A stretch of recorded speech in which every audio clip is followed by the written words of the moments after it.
Hello, everyone. Good morning, good afternoon, good evening, one and all. Thanks for joining us in this episode of LinkedIn Live. We are excited to bring, as part of the CCNC Solutions LinkedIn Live, we have a great topic today around playbook for rolling out BIAN in your organizations. So I'm your host Suresh GP. I'm joined by two of my eminent panelists, Mamta, Sarangal, as well as Nish from CCNC. So before we get started off, please do make sure that you let us know from where you're dialing in from.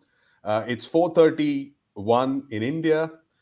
It's 9:01 in Australia. It's 1:01 in CET. So we want to make sure that this time we are covering almost all different regions so that we can have maximum participation and deliver value to people getting into this episode. Now, before I start, I would like to introduce our panelist for today. Mamta is the Chief Architect and Technology Officer at CCNC with over 20 years of experience in enterprise architecture and digital transformation.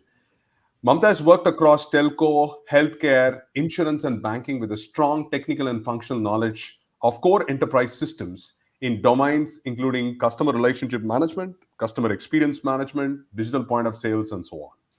She has been instrumental in supporting the development of architecture, principles, styles, patterns, and standards.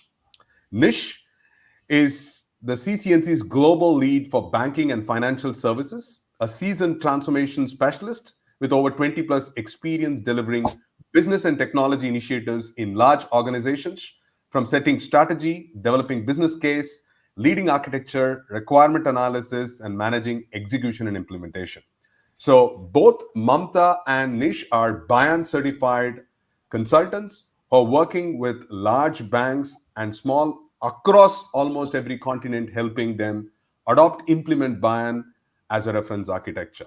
With that said and done, I really wanted to open up the floor for the team. Thank you so much, Mamta and Nish, for joining us today. And I hope you're doing well. And I'm pretty excited about this second episode of LinkedIn Live.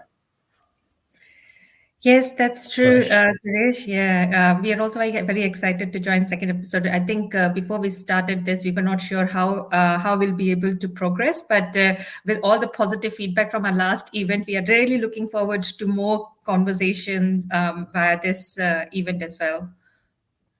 Awesome, awesome, awesome. So let's get kicked off with the first question, right? BIAN has, and a lot of people here might have been aware of BIAN. Some people are new. So if you're joining today, please let us know from which part of the world you're dialing in. We will start with on the assumption that some people might know about BIAN, some people might not be aware. To make sure that everybody gets a fair understanding about BIAN, we will be starting with our first question about BIAN has been the talk of the banking industry. So what is it exactly to do with BIAN? I mean, what is BIAN and why is it getting so popular? Great question. Look, I'll jump in there. So probably the biggest thing that BIAN has brought to the banking industry is a industry-specific content model and architecture, right? So one of the things that the banking industry struggles with and is at a disadvantage when compared to, say, manufacturing or telco or even the movie industry for that matter, is the lack of a industry-specific sort of model of how you represent a bank, how you represent its capabilities, how you interoperate. And so, what BIAN has done and has kind of revolutionized from an architecture perspective is to have a consensus around what banking capabilities are and what they mean, and having a common language. So the best way, what we tell people to think about BIAN is first of all, it's a reference architecture that's tailored for the banking industry. It has gone to the trouble of defining non-overlapping elemental business functions that make up any bank. So you can effectively conceptualize a bank as a set of building blocks, which everyone agrees on. And they've also defined a whole raft of, scenarios and wireframes and APIs that, go to basically define, how you run a bank, which is really it's kind of industry first, right? So that's probably the layman's sort of description for BIAN, and I'm sure Mamta will add to that as well. Yeah, no, I think it's you've covered almost everything. So yeah, the industry architecture framework, it is very important because this was one of the phrase which got coined last year when we were talking in BIAN Summit was what if we look at it, what bank does, every bank does exactly the same thing, but today it's so complicated for any of the organization to make banks to make any changes, although 80% of the business function that they provide are exactly the same. So if you look at a saving account or a current account, it's a saving account and a current account. It's not very different for whatever every bank offers that as a product. But so why is it so complicated to make changes in those areas or any part of bank? Is because we haven't standardized things. We haven't standardized information that we work with in a bank. And every bank every project for it, not even a bank, every project has their own language, their own information, and their own way of understanding the data. And that's the issue which is hampering the change and agility that a banks require today. And that's exactly what BIAN has provided. BIAN has provided the content which is required for being a bank, and that's what BIAN is. Awesome. Let's see how people are joining us. We are having a lot of visitors joining from all different parts. We have Kannan Rajaratnam joining us from Singapore, Sakol Kreshpas joining us from Albania, Jagan Mogan joining us from KSA, is Kingdom of Saudi Arabia. Bonjour. Simon Joe Moore joining us from France. Thanks, Simone. Let's see who else. We have pretty good part. Ramesh is joining us from Sydney, Australia. We have Dilish at UK. Vibul joining us from Sydney. There are some regular of our members who come there and share their perspectives. We also have a user from Hyderabad, India. So for just the viewers, right, for BIAN, just to summarize to what Nish and Mamta was telling, BIAN stands for Banking Industry Architecture Network. So I just wanted to kind of full form that whole aspect. And Banking Industry Architecture Network is every organizations in the world are trying to look at modernizing their applications, modernizing their way of delivering superior services for end clients. And it has been there since inception. A lot of these aspects were being purchased by getting some products from third-party vendors and managing it. And sometimes it is pretty chaotic. And if you want to modernize your own entire application stack and move into the new ways of banking, which we call as open banking, there has to be an architectural blueprint. There has to be a reference framework that we know for sure just works. And one for me personally, BIAN is more of a prescriptive way of making this easy for everybody to understand, so that you can pick and choose and see how we can move in that particular direction. So that's the part that I think for me is a greatest advantage of opening up everything. So you don't need to do the hard work. The team has actually done a hard work about building that framework and blueprint for all of us to get things done. So Rajiv joined us from Sydney. There's one question coming from Simone. So I'll just start with that. How do you find BIAN impacting information flows with the approach like Obashi? So Obashi is another best practice of doing that. Do you have any thoughts on BIAN and how does is it relating with other frameworks or best practices? Let's put it in that way. Obashi could be one of the approaches, but it could be on IT service management. It could be for DevOps, Agile, or IT ops, for example. Mamta, do you see there are information flows that probably is existing with different frameworks? Yes. So there is a coexistence which BIAN always aspires to achieve. One thing we have to understand is BIAN provides the content for banking, doesn't prescribe the methodology that you're going to be using. So there could be other methodologies, could be Obashi, could be other, which could be used for modeling mapping and modeling processes and in fact information, but you can use BIAN content with those approaches and methodologies as well. So we can actually talk about a little bit more, if that's of something of an interest, of how you can actually use. So one of the things that we do is how do you use BIAN with different methodologies, and we have white papers which comes across helping understand how you do that, and we can definitely, Simon, have a conversation about it and see how you can leverage BIAN. Awesome. So the next question is about understanding, why does it matter to the banks, right? Why should they care? Nish, you would like to go ahead and present us about why banks are increasingly interested on BIAN, because both of you are doing a lot of work globally with clients. So can you just let us know what is the I'll come back here and probably run us through why it matters. Yeah, look, for sure.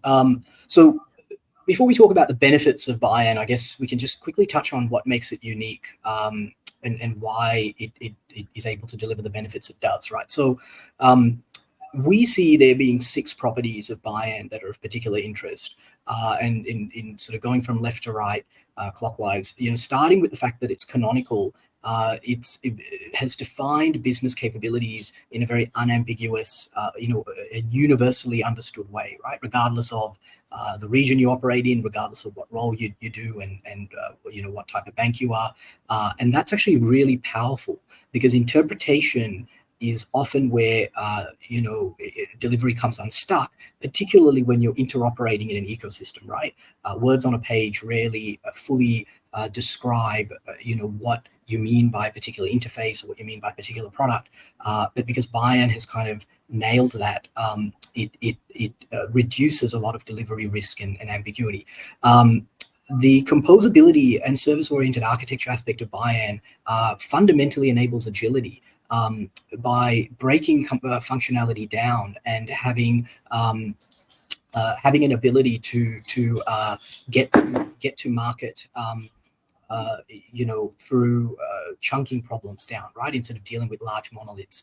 The third is, and related to that, is the fact that you can compose your solutions, you can model your bank, and you can use kind of a mix of in-house as well as third-party best of breed options to put together what you need to delight your customers.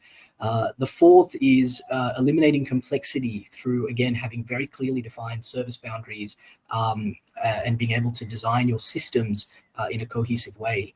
The fifth, which can't be underestimated, as Mamta touched on earlier, BIAN describes the what, it doesn't tell you how, right? So it is very stable over time. So when you base your reference architecture on BIAN as a foundation, you know that a particular service domain, how it's interpreted today will be how it's interpreted next year, and in years to come. And last but not least, because it's a pattern-based framework, BIAN does not have to be a big bang, all or nothing approach, right? You can pick an area. In fact, today's LinkedIn topic specifically focuses on how you can go from starting with something small like an MVP, and rolling it out incrementally, confident in the fact that the pattern-based architecture will mean that as you adopt it across the organization, everything will fit consistently, and you won't sort of end up in the situation where if you picture building a bridge from both ends, and you don't meet in the middle and you're scratching your head wondering what went wrong. BIAN fits together like a jigsaw, right? Because it's capability based. So those are some of the characteristics, and of course the benefits are very powerful, right? So as anyone working in a bank can appreciate, reducing your complexity in turn will help lower your cost, improve your efficiency, get you to market faster. Aligning to an industry standard allows you to interoperate with third-party systems, and other banks and the open banking ecosystem without any hassle.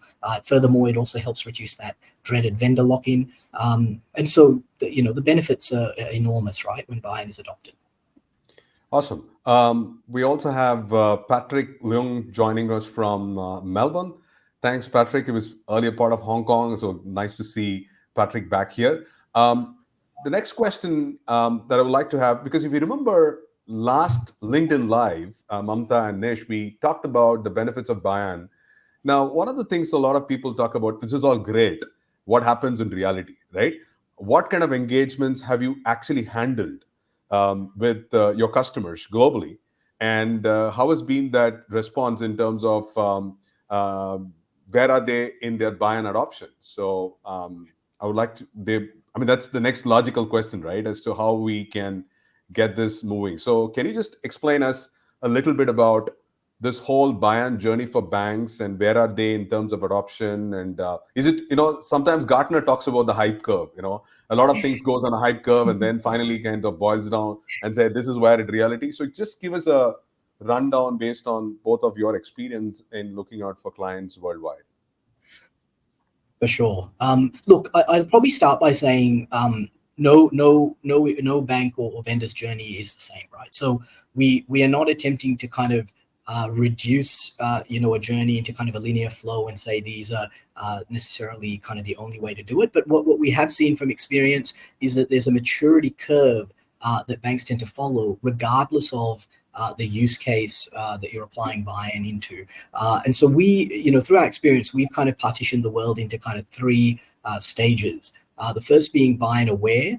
As a bank, a lot of banks in this stage, recognizing it as an industry reference architecture, starting to develop a business case, starting to engage with BIAN, with forums, with other banks, and really starting to understand it, right? So it's, this is a stage where you can self-serve and you can do a lot of research. Then there's a bit of a hump in getting to the next stage, which we call BIAN active. And this is where you've tipped over into kind of going, we are definitely going to adopt it, start with a reference architecture, develop our own service landscape, start to do some proof of values with service domains and APIs. And we see a lot of organizations in this stage. And then to get to kind of what we call stage 3, which is BIAN committed, involves yet another little hump in which you then start to scale BIAN across your lines of business, really start to embed it in your operations, and ways of working, and last but not least, sort of eventually align everything about your artifacts, your business artifacts and technology artifacts and data artifacts to BIAN. So there is very much this kind of maturity curve, and of course, the benefits really start to accelerate as you start to scale it out.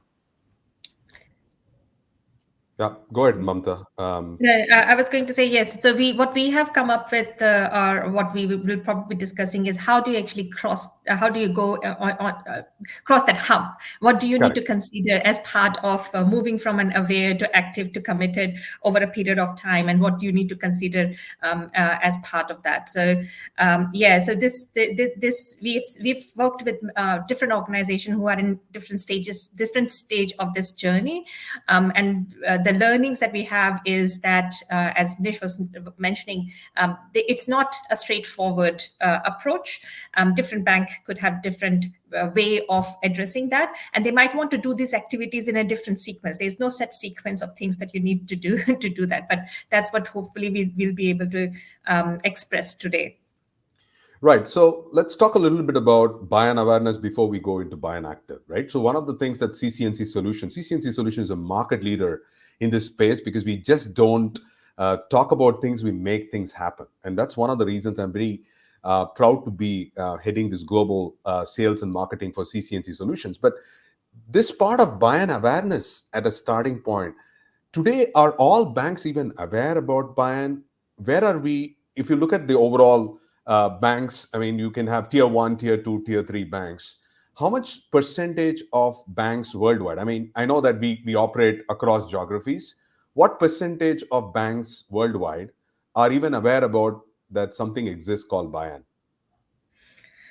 Yeah, it's a very tricky question to say how many percentage because of two reasons. First is the content which BIAN produces is free for anyone to use. So even if a bank is not a member of a BIAN, they can still leverage BIAN content. It's readily available. Anyone can go, if anyone's there, go to bian.org website, have a look at it. It's a very extensive, comprehensive content model that has been built, and it's free for you to consume. So you may not be, you don't have to use it across the whole organization. As an individual also, you can consume that and use that. And what really happens is, if the only reasons why a bank do have to do a membership, although we do request banks to become member, is that then they have the opportunity to contribute back into the framework. This framework is growing. It's getting more and more comprehensive over a period of time because of the contributions which industry is bringing back. And any member can come up to BIAN, start a working group, contribute to the framework, because technology is changing, our ecosystems is changing, financial services industry itself is changing. We are collaborating more. We are partnering with more innovative partners, and as a result of it, any framework needs to adopt those concepts. So yes, so that's an opportunity for banks to contribute back. But as we as an organization, because we train and we do consulting, sometimes we are working with organizations who are not a BIAN member, but they're still using it. But we work with them to adopt in a certain area and business area or business domain that they are leveraging it. So it's a difficult question to answer how many, but I think almost every bank probably at today's date would have heard of BIAN in some capacity. If you had asked me this question probably 10 years back, I would have said very few. But in the last 10 years, it's another aspect which I would probably highlight is BIAN's come up with a set of services or service operations which bank could require. They could be very easily translated into API. So when we were talking about open API, we can actually extend BIAN and provide those open APIs which are required for regulatory purposes or for interoperability point of view. And that has definitely fast-tracked the adoption of BIAN. Awesome. Now, so let's talk a little bit about BIAN awareness to BIAN active. And you did mention about how CCNC solution helps people to go there. It could be a proof of value. But let's start with, what does it take for moving from BIAN aware to BIAN active? Because in sometimes when we look at some of the companies, is it to have their appetite to go to pass the hump? Because it's not going to be easy. It's going to be a lot of work. They have to put their heart and soul to make this happen, including leadership buy-in, funding, and other stuff. So are there any prerequisites before we can say this company is likely to move from BIAN aware to BIAN active? Of course, we do a lot of homework, but is there any kind of a prerequisites that you would say is supposed to be understood before we see we can pass the hump? We don't want to go halfway through and then fall down on the hump, right? So, yeah, I think BIAN awareness is probably exploring the framework is the prerequisite, because that will give you the tools and understanding of what the benefits are, or even the people who have joined today, joining these industry conversations, contributions. I think that's a good way of starting that. And we definitely try as much as possible make organization and individual BIAN aware by having these community activities and collaborations done. I wouldn't say there's any other prerequisite unless Nish you can think of.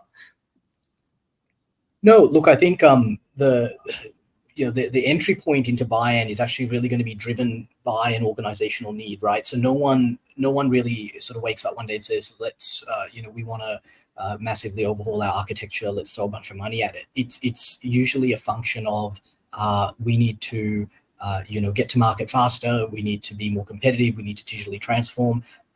So I think being really clear on your strategy is also another good prerequisite, because if you're not clear on kind of why you're doing what you're doing, you tend to kind of lose focus and you flip-flop between the next shiny thing, whereas having a really solid strategy is almost a recipe for success, to guarantee that when you adopt BIAN, it will almost certainly help you with realizing your strategy, as long as you stick to it. Okay. Let's go to the adoption journey, because this is where we are trying to understand if we need to move from BIAN aware to active, right? What does it take us? So give us a rundown on what does that mean for us and how do we make this happen? This seems to be Yeah. a bit a roller coaster ride around how this can move, Yes, right? when we were constructing this slide, that was exactly going through our head that it is generally a roller coaster ride, and didn't want to think. I was going to first put it as a sequence of things, and then realized no, there cannot be a set sequence of things that you can do and do a BIAN adoption, and hence we ended up coming up with this roller coaster approach. And these things, these are considerations that needs to be taken, and all of them could be started at the same time. They could be interdependencies between them, and we're not trying to position that. But as you was mentioning, Suresh, sponsorship is very important. I think at the stage of awareness, when there is an acknowledgement and a need that we need to do something different, which hopefully most of the banks and organizations today are acknowledging that banking needs to change, banking needs to be done differently, and that's where the BIAN awareness which would lead to BIAN awareness. But to do that, we still need a sponsor in the organization who could, in terms of time, resources, will be able to support this adoption. And in our experience, no bank adopts BIAN for itself. And the way Nish was mentioning, there has to be something, some motivation of doing things different, architecting it differently, so that it could provide value over a period of time. And that should be linked back to some of the business value that needs to be there. So there could be scenarios where and in fact, the stakeholder, when you're looking at, should be looking at stakeholders who are trying to drive long-term value for the organization, not trying to get short-term gains. Because structurally properly doing architecture require investment, thinking, thought. And as we were talking about, BIAN is kind of a piece. They've created these pieces which needs to be stick together, but each piece needs to change for it to stick together properly, so that the value to be delivered for a long term, it needs to have investment to it. And how we help is that if anyone thinks that their organization does require that thinking, that Lego structure or modular structure or composable architecture, we can help. We can come in, have the conversation with the right stakeholders, give them the rundown of what benefits BIAN can provide. So that's definitely one thing which is very key to having adoption and of BIAN in the organization. The other thing that we talk about is the cultural alignment. And I think I'll go back to Simon's point. BIAN is not trying to say just change the way you do things today altogether. What it talks about is you should, and in fact, no change very drastic will ever be successful. It has to come gradually. So what we have seen is that if the organization who have successfully adopted BIAN have embedded it into their culture of how did they architecture, how do they modeling, how do they do change, how do they roll out projects. So that has to be adopted in the current culture of the organization. So then the next thing that probably should be considered is definitely a comprehensive training. I think most of people who work in today's organization probably would have gone through methodology training like Agile, and you would have experienced that you can't just have one or two people doing Agile. It has to be adopted and has to be trained to all the people and stakeholders. Different stakeholders have different needs, so that comprehensive training needs to account for the fact that business analyst has a slightly different view on BIAN versus architect has a different view on BIAN. So that training is very important to bring that together. Then the next, which is very important, is the proof of value. Is today no one runs a 3 or 4 year transformation program. Generally, you need to prove value upfront quickly. So identify what would be that proof of value where you can leverage BIAN content, leverage BIAN practices, and deliver value quickly. And it might just be some existing projects. So there might be digital transformation going on. You might just want to use the same initiative and leverage BIAN to show how BIAN can actually cut short the design, architecture, tech debt of that project as a result of adopting that. So that's a very good place as well. I'm going to take a quick pause and see, Nish, if you want to jump into this before I move on? Look, just a couple of interesting things to add, right? So when we talk about cultural alignment, one of the things, surprisingly, that clients get sort of excited about when BIAN gets kind of introduced is the concept of clear ownership, right? So we underestimate how frustrating and how much it saps your will when you work in a complex organization, you want to get things done, to not exactly know who you need to talk to achieve an end-to-end outcome, right? So it's very rare that organizations are structured where one person can kind of control their destiny or deliver some kind of tangible business value within their kind of their specific team. Instead, you kind of end up having to pull together lots of different stakeholders covering lots of different areas and form them around these big projects. And by the time you've done that, weeks or months have passed and someone's gone to market ahead of you, right? So it can be very disempowering. But culturally, one of the almost revolutionary things that BIAN brings to the table is these clear lines of ownership and accountability for these business capabilities, not tech platforms, not applications, actual business capabilities. And bringing technology to that kind of to that cold front of you own something that delivers value to a customer, and you have to control kind of how that works, and you're responsible for the KPIs, is actually a really fundamental shift, and one that you can't underestimate. So that's probably the add-in I'd throw in there to what you've described so far. Thanks, Nish. I would just wanted to add to one more thing on that executive sponsorship. What we have seen is that, as you rightly said, if you want to sell the benefits of BIAN without moving on a sales mode, we do something within CCNC called the executive overview. So this is for people, for the leadership team to understand what is BIAN, what are organizations globally doing, why do they need to care about BIAN. So if any of your banks are interested to know more about BIAN, we would be more than happy to deliver a 1 hour session on executive overview about BIAN, which is also is our focus on creating more BIAN awareness so that you can gain benefits in the long run. So just wanted to add that the thing and sing this to do that, right? Yeah, go ahead. On the other part, which is interesting that you mentioned about proof of value. Some people call it as pilot. Some people call it as get some quick wins, build momentum, Yes. run this through. I would hope that this is in the same order of proving your relevance, right? Yes, so we've stopped calling it proof of value, proof of concept, and pilot altogether, because we believe that if you can't deliver value to the customer as part of any work that you're doing, Sure. we can keep doing proof of concepts. It's not going to get us Sure. anywhere. So that's why we started looking at, and I think we'll talk about how to identify your proof of value as well. But it is very important to see and identify what can deliver the value to the end customer, because that's the key goal of any organization, is to deliver value to the customer. And while we were having a conversation, one point which I did not mention about proof of value is, especially if you're looking at BIAN adoption, because it's such a comprehensive framework, there is the proof of value that you're going to be running through your organization. Is very important to identify it very diligently. Not every business activity in an organization or a bank today is lend itself to be automated or technology aligned capability.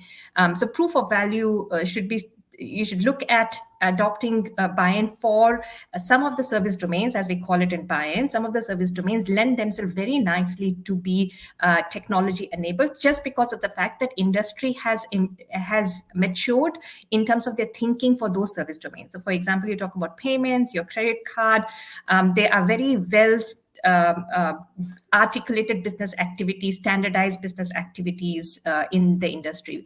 However, if you take other, which is probably trade banking or institution banking, they're still going through standardization thinking as such. Our business activities are not that well defined. The information that is used for those business activities also not well defined. So if we're looking at it as a proof of value, it's good to invest and pick some of these service domains or business areas which will be able to show the real value delivered as a result of it.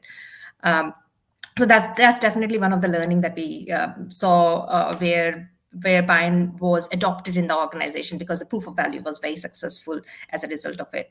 I'll just quickly go through a couple of other, which is very important to keep scale in mind, because BIAN does provide you with a definition of business definition of every activity you do. But in a bank, there are so many different speech communities right now. All of them needs to adopt that same new language that BIAN is going to come up with. So how are you going to scale that in the organizations? You're going to have internal sessions. You will have probably some place where you will document all your common language, definition, taxonomy, pattern, knowledge. So you have to think about that rolling out even when we are being a BIAN active. Then change management is very important. How do we communicate this to the wider organization? How do we bring everyone onto the same journey? That's also very important for that. And then the last two would be set your goal upfront. It's like, if you don't measure, you don't achieve anything. Right. So identify what do you want to achieve. Sometimes a bank might be focusing on the digital transformation. So you want to understand what are the reusable capabilities, how many of the reusable capabilities you have built as a result of it, or the bank is focusing on identify what are the business applications that they have and how many of them are actually delivering value to the organization and how many are just sitting there not providing any value. So identifying what is the goal and how are you going to measure the success is very important. And the last one is you don't have to do it alone. There are others who have done before you. There are others who are currently doing. You can partner, collaborate. We can help through your journey. So look for those partners at those the organizations who have done before you, and collaborate with them. I think that's the best way to being a BIAN active is collaborate and learn from others who have done it before us. Yeah, that's great. I mean, this is very comprehensive to make people understand from where they are to move into that particular journey. There's a question from Carlos. Thanks, Carlos, for joining us from Colombia. Will we have the slides available for download? Unfortunately, no. But the good news is that this will be recorded and which is available to be viewed anytime. So you can come back to the same place of the link and then we'll do it. We will also post it to YouTube channels, so you'll be able to get a lot more on this element. So that's another question from Ankur Bakshi. The BIAN service landscape diagram is extensive. However, any bank would not transform all lines of business or service domains at once. Hence, is there a service domain list diagram that focuses on particular lines of business like credit card? And you did talk about payments. So is that something that exists clearly? Yes, it does. I think, Ankur, we should definitely get in touch. We can point you to how to get that information. There are certain, what we call it as business domains. Some of the business domains very easily lend themselves to credit card, payment, or investment banking. Those what we historically has calling that those groups of products, related service domains. But yeah, we can point you to the right collateral. Okay, right. Now let's talk about proof of value. We have been talking about proof of value. So can we kind of dwell into which kind of initiative can people pick up as proof of value as they move in to see if that could be setting them up for success? Yeah, look, again, it's probably more of an art than a science, right? I wouldn't say there's a formula. Any organization will already have again, a strategy, a set of priorities, very likely a backlog that's been prioritized using some industry or best practice standard. So BIAN doesn't really aim to come in and say, hey, you need to change the order of priorities or what you're doing. Instead, there are probably some considerations or dimensions to think about when looking at your list of things to do and decide where you're going to start to adopt BIAN, right? So in no particular order, you obviously, from a complexity perspective, you do not want to bite off anything too complex. And similarly, if you go with something too basic, then the kind of the scope or what BIAN can bring to the table probably gets kind of missed a little bit. So that's one dimension, is to kind of look at the complexity of what you're trying to do. Readiness is another one. So again, you want to kind of move towards where you've kind of got the right alignment, you've got the backing, the funding, the people, etc., rather than kind of having to start from scratch. Stakeholder sponsorship we touched on already. Without that kind of executive level support, you can try doing this as a skunk works and sort of a side project, but at some point it is really going to have to get that organizational will behind it. So that's another dimension where you want to kind of tilt towards a strong stakeholder sponsorship. Duration, similarly, you have to return on investment's important, payback is important. So you want to do something that'll get you some kind of win as quickly as possible. We believe that the sweet spot is probably around that sort of 3 months, no more. So you should be able to take a piece of BIAN, take a use case, apply it, and demonstrate some tangible benefit and outcome in that sort of 12-week timeframe. And then, of course, strategic importance. If you're trying this and you want to kind of go slowly, you don't want to kind of necessarily pick your most important mission critical strategic piece of work, but at the same time, if you're picking off something no one cares about, then similarly they're not going to care if you succeed, right? So these are a number of dimensions. If we double click on another aspect of this, which is finding the right champions in your organization. So any kind of change, regardless of whether it's BIAN or you're rolling out Agile or you're adopting a new methodology, you want to seed the organization with the right champions, and these champions are kind of your key drivers and catalysts for bringing that change down into the ground and having it kind of spread at the grassroots, right? So, ideally, you've got champions in place already that have a high degree of willingness and a high degree of capability in terms of their understanding of BIAN, their architectural prowess, etc. However, that's not always the case, right? You very often, if you cast your net and look around, you'll find people that are quite willing, but maybe don't quite have that understanding of BIAN, or you'll find people that are very, very capable and they're very experienced, they know BIAN, but they're just not that kind of enthusiastic about it, right? So,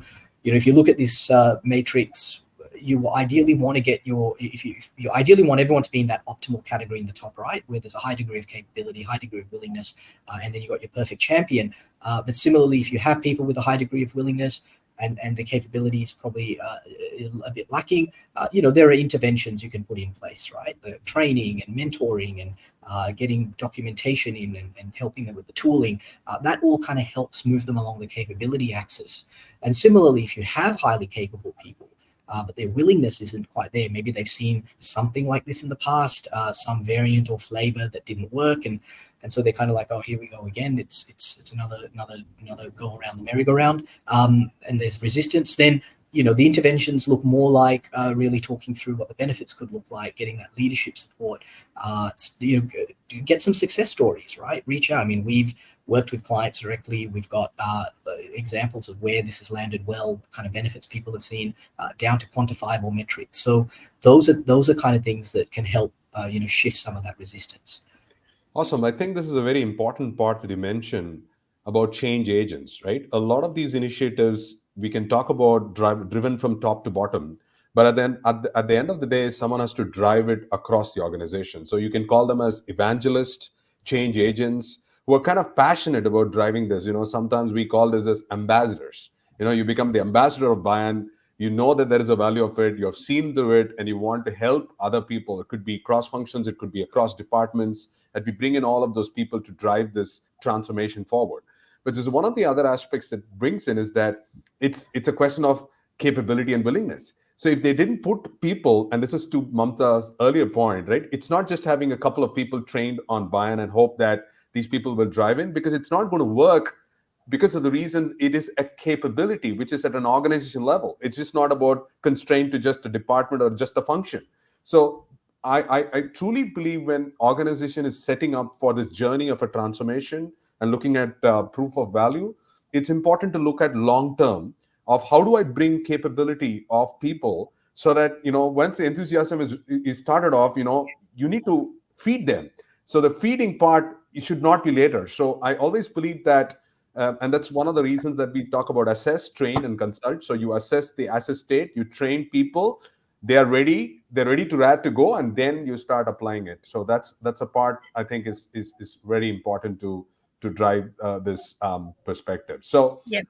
thanks. Go ahead, Mamta, you want to add on to I was that? going to add just one more point. I think, and to be any project, especially which is anchoring on a framework, there are two things that, especially for the one who are capable and are not willing, you would come across as like, oh, this is just another framework. There are other frameworks in the industry. Why can't we use this? Why do we have to use this versus other? And this is the conversation where it'll be good to bring someone like us to INS, because we work with other frameworks as well, and we can demonstrate how and help them convert these people who are not willing, and understand why these frameworks can coexist and probably should coexist. Sure. There shouldn't be any one replacing the other one, because there is a need and purpose for all of these frameworks. But key point is to understand how can they coexist and where you can leverage benefit from each one of them. And the other aspect about proof of value, about readiness, and this is very specific to BIAN. If you've been working with BIAN, you'll realize that because it's an industry developed framework, which is industry contributed framework, the road to implementation sometimes vary depending on how mature an individual service domain is in an industry. So what you would find is, if you're looking for proof of value, it's very important to look at all of the different initiatives which are going on in your organization. And we've come up with a scorecard which we can use to identify which we can leverage to go through all of these initiatives and identify which are the best use cases for proof of value, considering these all different dimensions. And the readiness part could come is like, where is BIAN content mature enough to be taken to implementation level, or does it require more work from your end? And that's the balancing act that every organization has to do, is that do I spend longer to make sure the part which are not available from BIAN, I extend it, and BIAN is very much extendable. So you extend it, so it might take me a little bit longer, but it is going to deliver the value which is aligned to the strategic importance. Or do I use a use case for a proof of value which already has a path to implementation? So the investment from your side is less in terms of new extension to BIAN, but you can still deliver the proof of value. So yes, have conversations, reach out to us, and we can help you evaluate what's the right place to start for the BIAN adoption. Sure, great. So now we shift gears. We have 30 minutes left, a lot to cover about that. But one of the first thing is that, let's say, point of the proof of value is successful.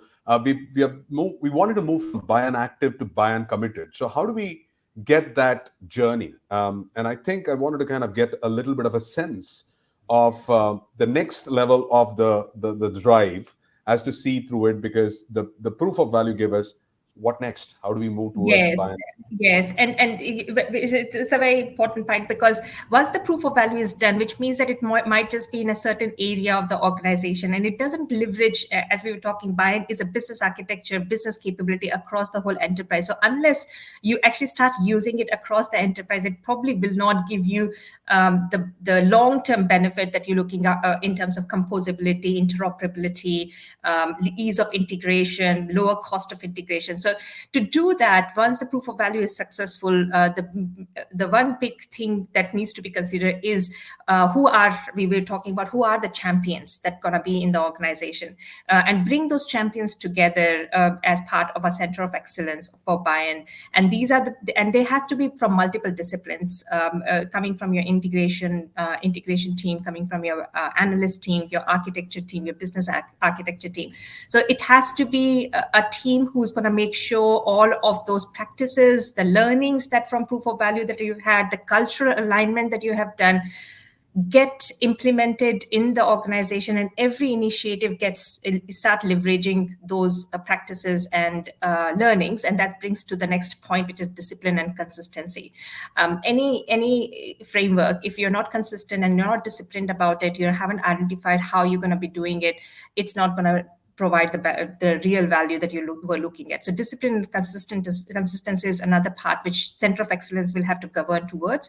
And the third part is the governance. And this is not governing this BIAN, it is going to be governing your different architecture and implementation processes, delivery processes, but baking in the BIAN element into those governance processes as well. So when you're when you're looking at developing new integration points, how do you build it? What are the services that they're aligned to? What are the service operations they're aligned to? There has to be a governance around that. So these three things go together, but very important part of it. Then the other one is obviously continuous learning. So we learned about it, what to do, but we need to build in how do we continuously learn. People move out of the organization, new people join in the organization. How do we ensure that they come in and learn the language that we have built in the community in the organization? So that's very important. And then other two that I will talk about is BIAN is based on services-based services-based architecture, but you can extend it to services-based operating model, which is who owns those services, who manages that, who operates that, what technology stacks is aligned to it. So all that could become together in an operating model, and that's where ideally if an organization is BIAN committed, that's where it should envision themselves to be going towards, that everyone, whether from development, design, operation, maintenance, everyone's talking the same language, which is aligned with BIAN. And that's the last part which I will mention is once you scale, when you're trying to scale, it's very important to understand what tools you're going to use to scale along with it. So that's the last. That's another consideration, not the last. It's one of the key consideration when you start scaling, that every tool that you're using in operations, in design, should have an element of BIAN in it. Right. And thanks for that. I'll just pick up the one on alignment with IT operations, because that's my bread and butter. I've been in service management, IT operations for quite a number of years. So it's really bringing in that part of the best practices around with IT ops, where you talk about IT for IT, looking at detect to correct. It's very important that they all tie very closely with each other. Right? It's not that looking at it silos, but you're looking at the entire value chain and the value stream overall. And that's why it's so good. So it can kind of chime in all different parts and then bring this cohesiveness towards making this really workable one. So I think this is great. We wanted to kind of look at the next part of how can CCNC help as both for an individual as an organization, because this is great. I know a lot of people would like to know more about CCNC solutions. They want to get themselves trained. They would need someone to help them in the proof of value. They want to get them from consulting and coaching. So what can people do to reach out to CCNC Solutions, and where do you take it from here? It's a great question, Suresh. But before we jump into that, I see Carlos from Colombia has asked a really good question on business case. I don't know, Suresh, if we can just pop that one up on the screen, because it's an excellent question. It's near and dear to my heart. This is something we do help organizations with. So, Carlos, the way I'll break this down, I'll break it into two parts, right? There's the benefits within a business case, and then there's a sort of a multi-business case or multi sort of phased roadmap benefit, right? So, if you look within a business case, almost certainly within any bank, no matter how you structure your benefits, it's going to break down into your cost lever, your revenue lever, and your risk lever, right? So the way to think about BIAN, your business case will already have one or more sets of benefits across these three levers defined, what you can look at for BIAN, say within the business case, is that as a content framework, things like adopting BIAN's API standards can save a considerable amount of design and development time as it relates to building, reusable open APIs. So one thing you can certainly do when you look at say the cost lever is where can we leverage BIAN's content framework, its definition not just of APIs but also the business objects or the data to accelerate what would otherwise be a multi-week or even many-month design exercise. So that's one area we direct people to.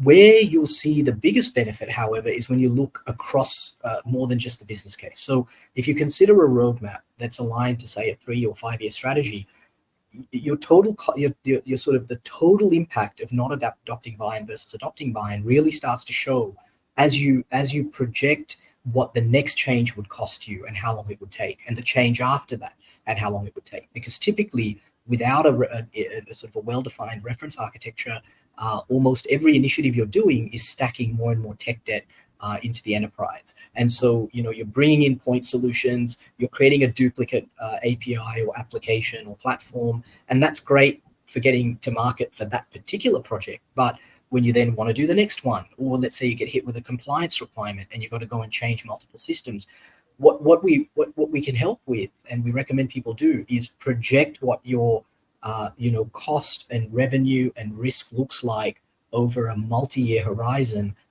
with and without BIAN. And you'll start to see it really makes a big difference. If you start now, you'll start to see that difference stack up across multiple phases. So they're kind of that's probably the quick response. It's a very, very good question and probably deserves its own session in many ways. But I just wanted to cover some of the key aspects of it. Over to you, Mamta. No, I think you've covered that business case. I know you're quite passionate about developing, working with the banks to come up with one of the business case. So yes, that's definitely, Carlos. It's a good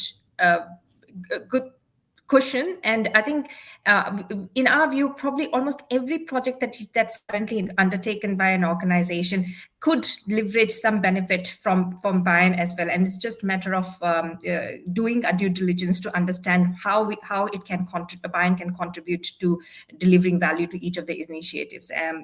Yeah. Some practical examples, right? We've worked with clients where simply by using BIAN's service landscape model as a way to rationalize your application portfolio, they can very quickly work out the total cost save in terms of your OpEx and run by rationalizing n number of systems into one, simply because BIAN has allowed you to identify redundant capabilities, and you can then start to actively switch them off. So app portfolio rationalization is a very practical example of where you can show benefit. And then there's others, right? So please reach out. We'd love to chat to you about how you can help sell it within your bank. Well, I need to do a little bit of housekeeping. Yes, because what is important for all of us is we are not going to stop this conversation here. We are going to continue the conversation, but we need you to reach out to us because there are a lot of people who are joining in. We are not connected. You should follow us on LinkedIn as CCNC Solutions. You can reach out to info@ccncsolutions.com. That's the easiest way. We have a dedicated website of bian.ccncsolutions.com. We will be posting this information. The best way is to connect with us on our on CCNC Solutions page on LinkedIn, because we are going to be telling you about the upcoming webinars as well, because a lot more is going to happen. It's just not going to stop here, because as you know, CCNC Solution is committed to take you from BIAN awareness to BIAN readiness to kind of becoming BIAN active to BIAN committed. So it's a long journey. It's a marathon. So if you are an individual, if you want to get trained, certified to do it, reach out. Ramesh will help you to kind of schedule the classes for you to kind of get it done. If for your organization, you want to lift the team skills, you please reach out to us. As I said, if you want to convey the meaning of the benefits of BIAN, either Mamta or Nish or me can come there and do an executive presentation for people to understand. We also are happy to do a discovery workshop, because you don't need to do it on your own. I mean, Mamta talked about collaboration and partnership. For me, that's a very important pivot, because not everything can be done by you. So give us an opportunity to serve you. Give us an opportunity that we can be a part of this bandwagon to help you move in that journey. So we are here. We would like to know, put it on the chat about what other things that you would want us to cover in the next upcoming webinars, so that we can, we always believe in feedback loops, quick feedback loops, that we can take it into practice and then implement that. So if you want to let us know about the other areas that we want to get this one done, and see how we can and make that work. So I know there's a lot of questions about it. I hope this was useful for all of you. Let's we thank everyone for the bottom of the heart for taking this time, 1 hour on a precious weekday. Is important. I hope this time suits you all, right? Because we are trying to experiment with different time zones and part, which we think, if this is okay, just put on if this time suits you well, so that we will keep you posted on the upcoming webinars. And one final thought before we wrap up, Nish, Mamta, where do we get from here to the next thing? What do you think is the next webinars we're going to talk about? Any specific topics that comes in your mind that would be of interest that we are planned on? Look, there's a lot happening in the payment space. Sure. So I think we will definitely be touching on how BIAN can help you if you're doing any kind of payments transformation. I think that's going to be a big one. Sure. Yeah, I think we'll come up with a lot of things. So please stay in touch with us as CCNC Solutions on LinkedIn. Connect with either Nish, Mamta, or me on LinkedIn, and we'll be happy to guide you in that particular journey. We thank everyone for your time today, and we hope that we can be of service as part of CCNC Solutions to take this beyond, and this exciting times for everyone. We really thank all of you, and we hope to continue the conversation. Thank you so much, Nish and Mamta, for an excellent webinar once again. Thanks, everyone. It was great to hear from you. And thanks, Suresh. Yes. Thank you so much, everyone, and we will see you in our next webinar. Thank you very much, and have a great day. Take care. Bye.